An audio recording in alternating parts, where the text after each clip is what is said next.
నర్సంపేట పట్టణంలోని సిటిజన్ క్లబ్లో ఏర్పాటు చేసిన విలేకరుల సమావేశంలో మాజీ మంత్రి బీజేపీ రాష్ట్ర నాయకులు ఈటెల రాజేందర్ మాట్లాడుతూ ఏప్రిల్లో జరగబోయే పార్లమెంట్ ఎన్నికలకు బీజేపీ పార్టీ సర్వసన్నిద్ధం అవుతోందని, తెలంగాణ రాష్ట్రంలో ప్రతి ఊరు, ప్రతి గ్రామం, పట్టణాలు ప్రజలందరూ కూడా మళ్లీ బీజేపీ ప్రభుత్వానికి పట్టం కడుతున్నారని అనడంలో సందేహం లేదన్నారు. దేశ రాజకీయాల్లో సంకీర్ణ ప్రభుత్వాలు ఏర్పాట్లు లేకుండా చేసిన ఏకైక వ్యక్తి ప్రధాని మోడీ గారని, రాష్ట్రంలో దళిత బంధు, బీసీ బంధుతో ప్రజలను మోసం చేసిన మాజీ ముఖ్యమంత్రి కేసీఆర్ ఈ రోజు ఎక్కడున్నారని ప్రశ్నించారు.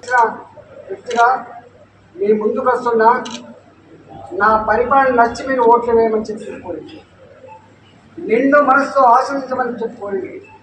కోరితే 303 సీట్లు ఇచ్చి, భారతీయ జనతా పార్టీకి మాత్రమే 303 సీట్లు ఇచ్చి మిత్రపక్షాలు కూడా గెలిపించుకొని ఇవాళ భారత ప్రజానీకానికి ఒక గొప్ప విశ్వాసాన్ని కలిగించిన వ్యక్తి నరేంద్ర మోడీ.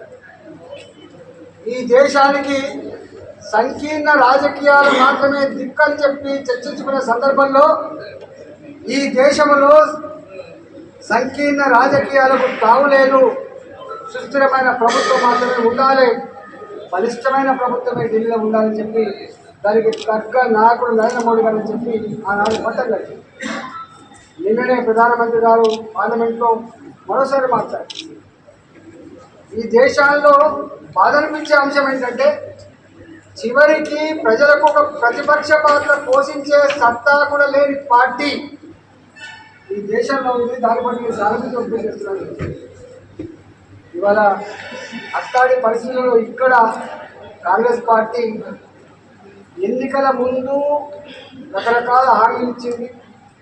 అవి 6 హామీలే చలమవుతున్నాయి, కానీ కొన్ని వందల రకాల హామీలు ఉన్నాయి.